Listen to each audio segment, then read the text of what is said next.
Good evening. This is just a quick rebuffal of this video that has been circulating on the social media, advancing the argument that Zanu PF leaders are still in the war mode. This is just ridiculous. But let's listen to it. Then I will answer, give you my take of it. Leader, na tongodiwa panap. Kutongo jamuka. Zanu PF will never understand the language of peace. They will never understand the language of diplomacy. They take that as a weakness. If you are diplomatic and peaceful, they take advantage of that and they use it to their own advantage. They see it and view it as a weakness. One thing you need to understand is true dealer never vakango bamsango vachipinda mu office. From bush to office mentality ndo vakabata vanhu vezanu. Baba inzo vanhu vaitwe demobilization muna 1980. Zvaireva izvo kuti vanhu vanonosangana nemapsychologist nemapsychiatrist voitwa psychological evaluation voitwa recommendation of how to treat them. Vaitsangana nemapsychiatrist voonekwa kuti uyu munhu uyu zvaakabva kuhondo haasi kusafa here chinhu chinonzi PTSD kana post stress traumatic disorder. Iyoyo inoitwa munhu wese abva kuhondo. Every country ine ma-war veteran, they do that psychological evaluation to test for PTSD and other mental related sickness that can have resulted from the engagement in combat. Ndo yaitwa mna 1980 voita ma-demobilizing iyoyo yokubvisa chigandanga nechimilitary mumunhu achidzoserwa muvanhu yaitwa yatinoti isusu the rehabilitation for the gradual release into the civilian population. Ndo yakaitwa muna 1980 kuti munhu anofanira kubviswa chigandanga obviswa usoja oitwa mucivilian ochizodzoserwa kunogara nevanhu. So nyaya tisingafaniri kukanganwa ndeyekuti varume ava vakaita sana Mnangagwa vakangobuda musango vachipinda muoffice nguva yekuita demobilize and demobilize from war mode into civilian mode. Havana kumbobvera vakaipuwa, havana kumbobvera vakabviswa kugandanga, havana kumbobvera vakaitwa ma-psychological evaluation to test them for post-traumatic stress traumatic disorder. They never faced any form of demobilization. They just went from bush to office. Saka dzimwe nguva pavanenge vatori mumaoffice maya vanotoona rola mumadhaka. Well, I think we can go on.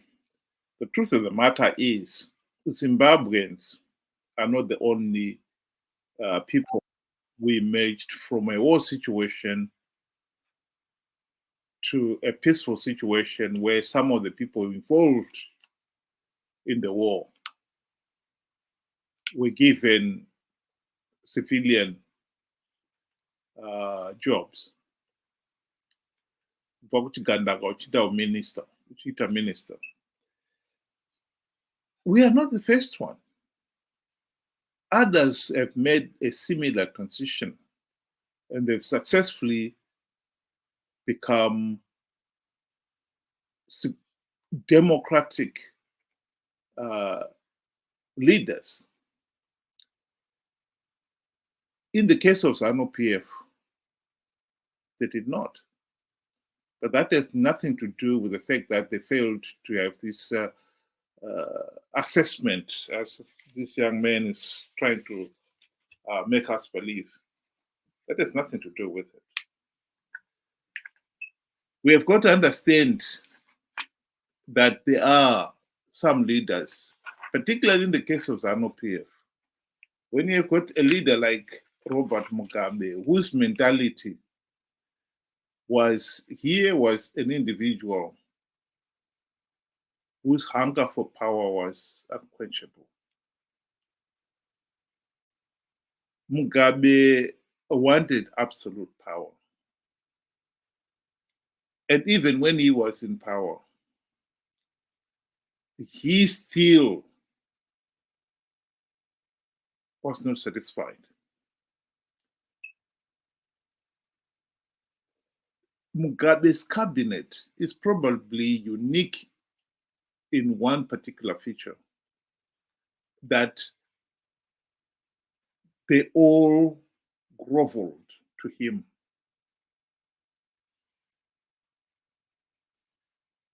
Mugabe never allowed anyone to really function.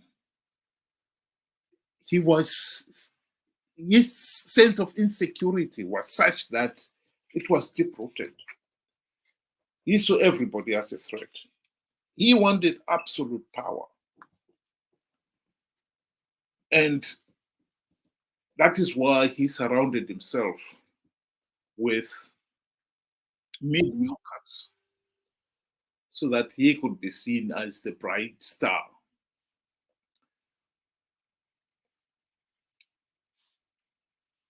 And those around him are nothing more than mere flickers of light. Mugabe was obsessed about power. That is something we should understand.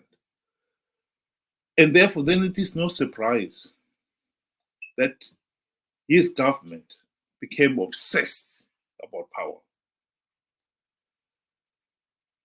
A recent, or maybe it's 2 years ago now, interview that Dr. Simba Makoni had with Trevor Ngwe. In that interview, Dr. Makoni revealed how within a few months of getting into power in 1980, Mugabe gave all his ministers limousines to replace the Peugeot that Ian Smith's ministers were using.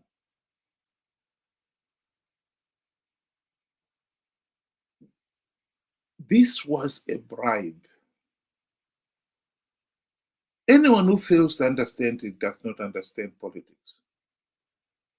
Mugabe, these limos were not in the budget that Ian Smith left the incoming government. They were not approved by the new cabinet of Mugabe either. He just made that decision. And he gave it to the ministers in the same spirit that Mnangagwa, for instance, gave all the judges last year this 400,000 US dollars housing loan gift. Of course, everybody knew it was a bribe. Here is something for you. And he doesn't have to say it. I expect you to do what I would want you to do to make sure that I stay in power. This was the culture. This is the culture that we still have in Zimbabwe. Mugabe never had any commitment to freedom, justice, and human rights for all. All he wanted is absolute power. And he ingrained it into his ministers to believe the same thing. It has been often said that the army and the police are the kingmakers in Zimbabwe. That is not true. Soon after independence, the army was probably one of the most professional armies in the world.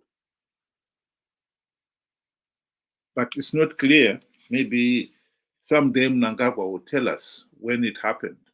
But at some point, soon after independence, Mugabe started reaching out to the top brass in the army, the police, the CIO, the prison services with the same bribes that he used with these ministers. And they formed what is now called the Joint Operations Command, JOC. And the body was to be headed by Mugabe himself and assisted by Mnangagwa. JOC started playing an increasingly more political role. It was Mugabe who let those top brass guys in the army, police, and so forth do so. JOC came to its own in 2008 when it was clear that Zanu PF and Robert Mugabe lost the March 2008 election. Mnangagwa himself boasts about it, how he stopped ZEC announcing the results.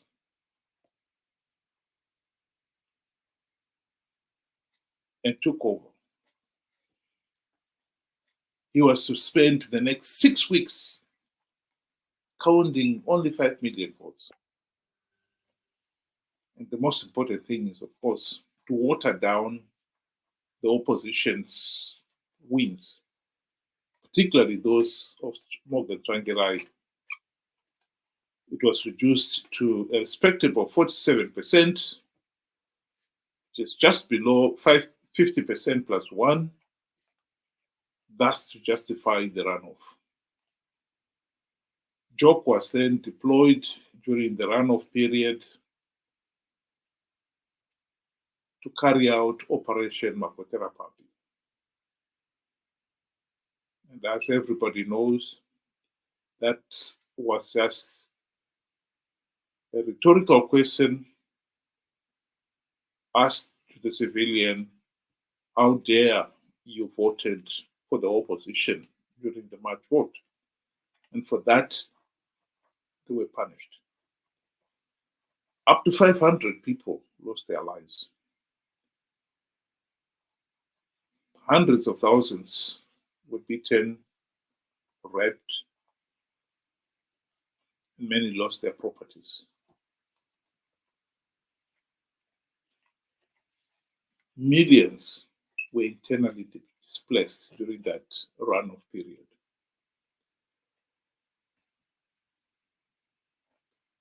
And at the end of it, the people had learned the lesson.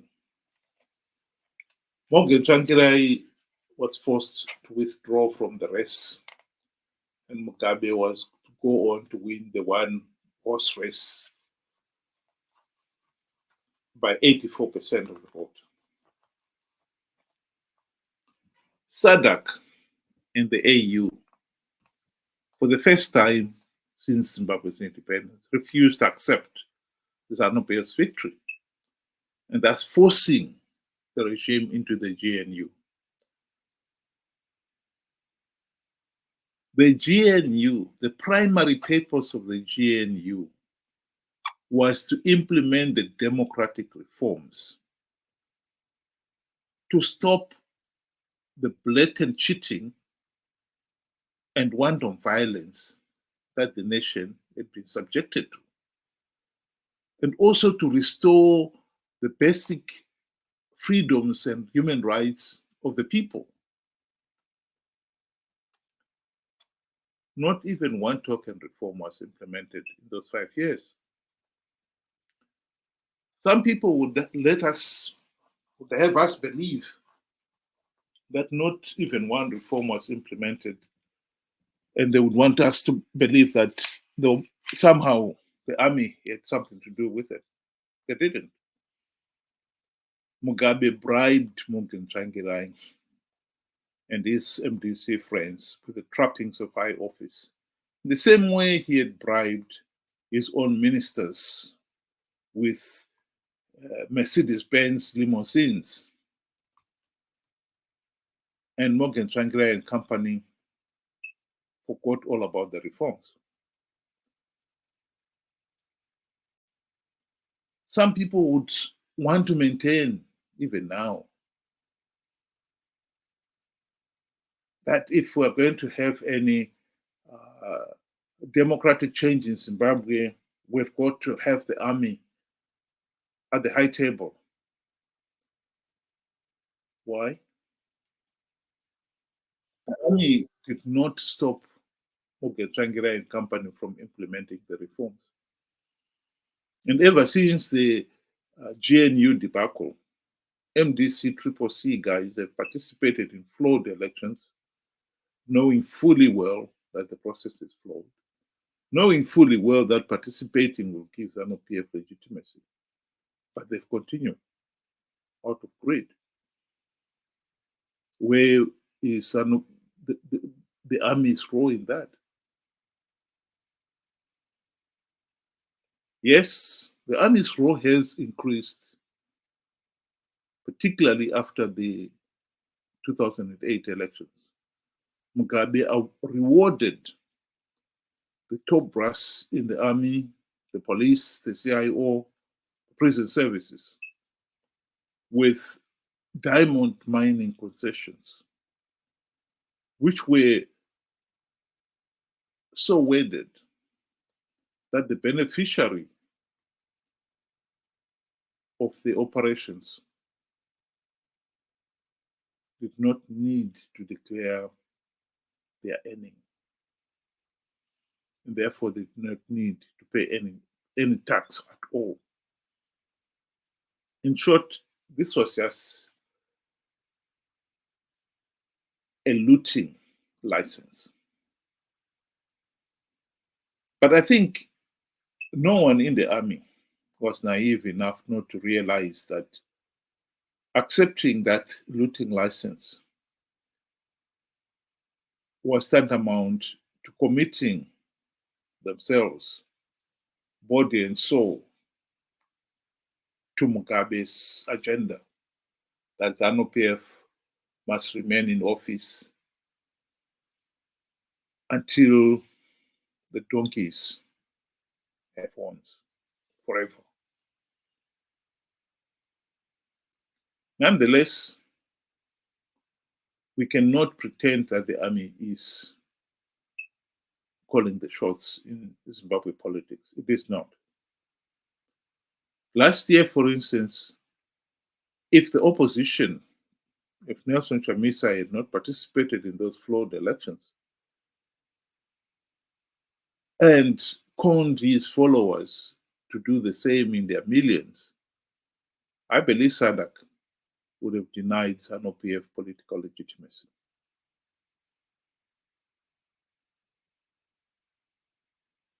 I'll challenge anyone to tell me where the army was involved in that. The army was not involved. It is a pity that we seem to have this knack of always finding excuses for doing the wrong thing or to justify the wrong thing. Emerson Mnangagwa is power hungry. After 44 years in power now, he has become addicted to power. Make no mistake about it. He will dig deep and try to hang on to power at all costs. What we need as ordinary Zimbabweans to end this Zanu PF dictatorship is just common sense. SADC condemned Zimbabwe's 2023 elections as flawed and illegitimate, illegal. Mnangagwa knows that he is under enormous pressure to make sure that 2028 is not a repeat of the same thing. He would like it to be a repeat, of course. How else can Zanu PF stay in power except by rigging elections?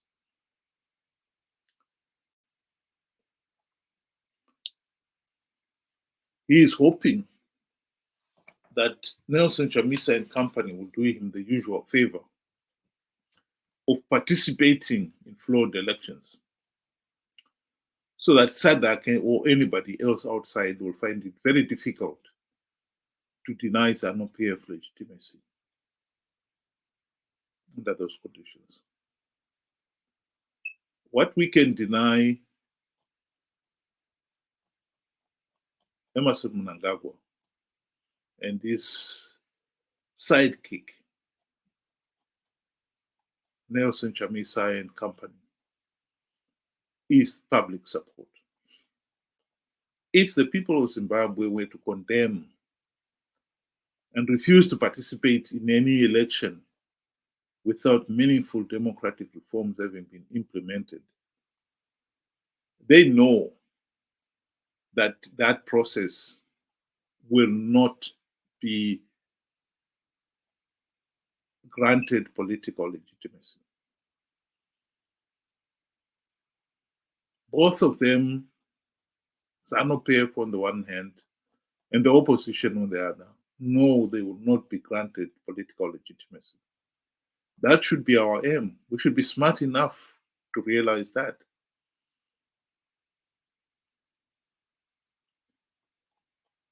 We should stop giving the likes of Mnangagwa the excuse for why they are corrupt, incompetent, and ruthless tyrants. Mnangagwa and company are not the only ones who went from the bush straight into office. Other people, other nations have done the same thing, and they've made the successful transition because they were committed to everyone having freedom, liberty, and a meaningful say in the governance of the country. Mnangagwa and company came into power with the uncompromising position that they have the divine right to rule the country. And once in power, to choose the best for themselves and expect the rest of the populace to accept whatever they give them, whatever the regime gives them. After 44 years of rigged elections, with the country in a serious economic mess, I think it is about time people demanded change in a meaningful and focused way. The opportunity to achieve that change is there.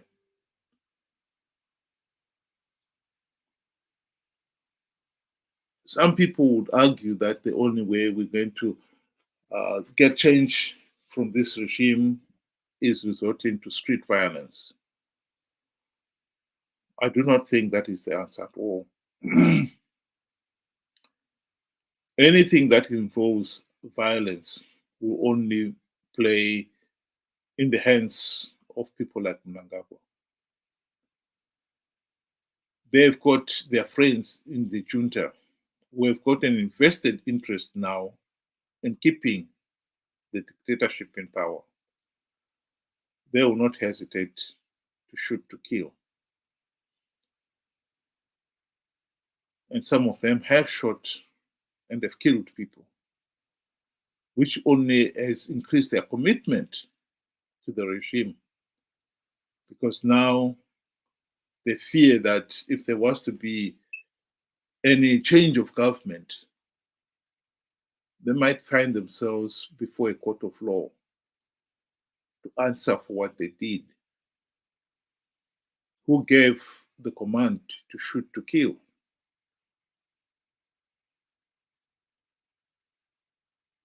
That is what they'll be afraid of.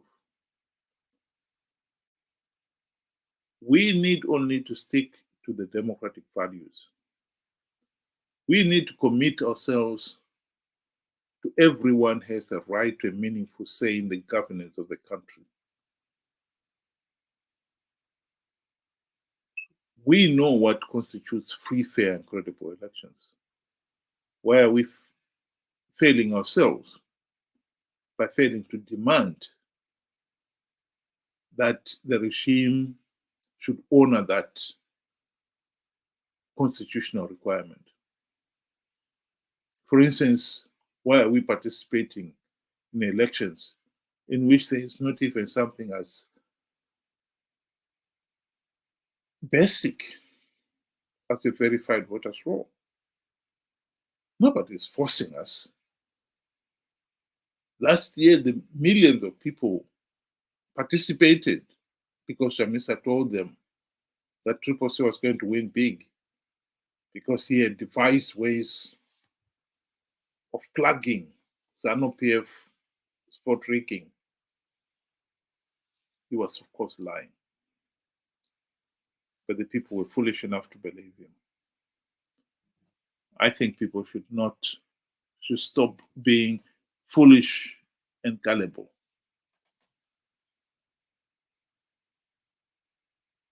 That is my reply, my rebuttal to a video like this one. And those arguing that somehow the army has got enormous power. I don't think they have.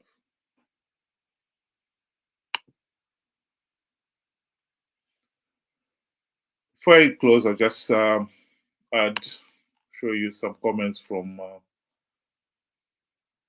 somebody there. He's saying, no, say, you are wrong.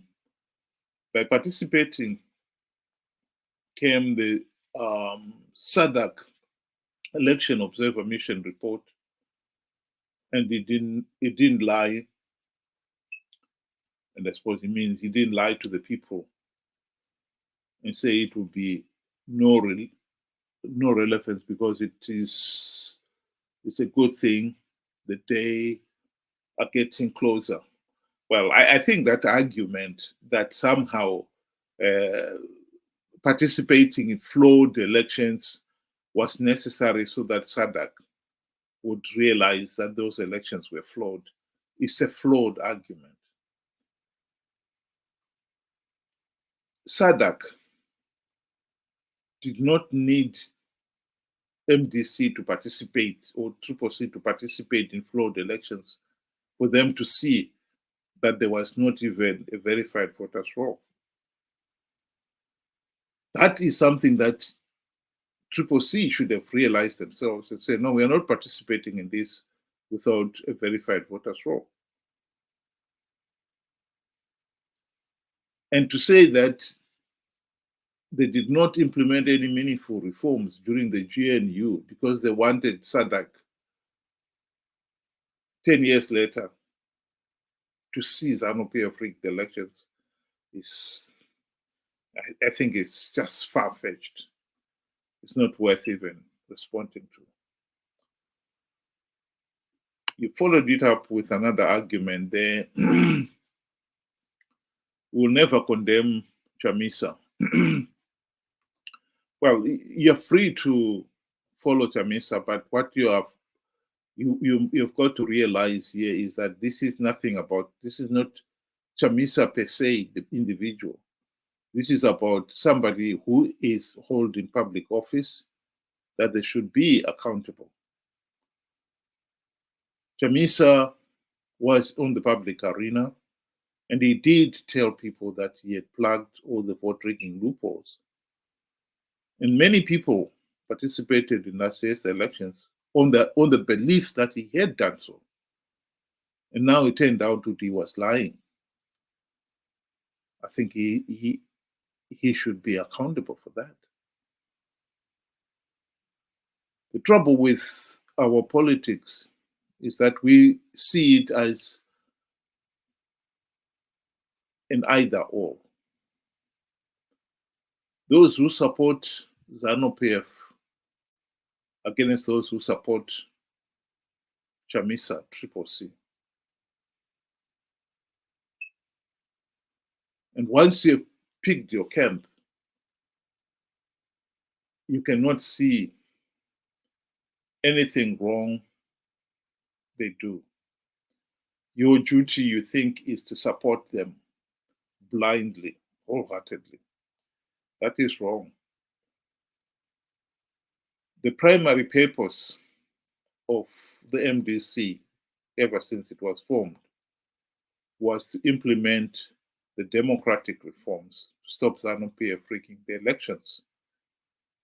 You've got to judge MDC leaders and Triple C leaders after them on whether or not they did deliver on that promise. This has got nothing to do with Zanu PF. If you expected Zanu PF to implement reforms, then why did you bother risking life and limb electing Zanu PF? Sorry, Triple C or MDC. The reason for electing MDC was because people realized that Zanu PF will never reform itself out of office. And now, 24 years since MDC Triple C came on the stage, one has got to ask how many reforms have they implemented? And they should have the courage and foresight to admit that they have not implemented not even a token reform. You should be able to examine what they've been doing. To deny that Chamisa did not lie last year about plugging all the vote rigging loopholes is to bury one's head in the sand. And somebody like that really does not deserve to have a vote. Because democracy demands that the electorate should be educated, knowledgeable, and diligent to hold those in positions of power and authority to account. If you're going to bury your head in the sand, how are you going to hold those in positions of power and authority to account? Indeed, Zanu PF has managed to survive all these last 24 years in power precisely because MDC failed to implement the reforms, even when they had the golden opportunity to do so. And if MDC is to remain the country's main opposition, I think Zanu PF knows that their stay in power is guaranteed for decades to come. If you want to end Zanu PF's tyrannical rule, you must elect leaders who implement the reforms to stop Zanu PF rigging elections. That is the message. Thank you very much for joining me today. And we'll meet again tomorrow. The usual time, 7 o'clock UK time and 8 o'clock Zimbabwean time. Thank you.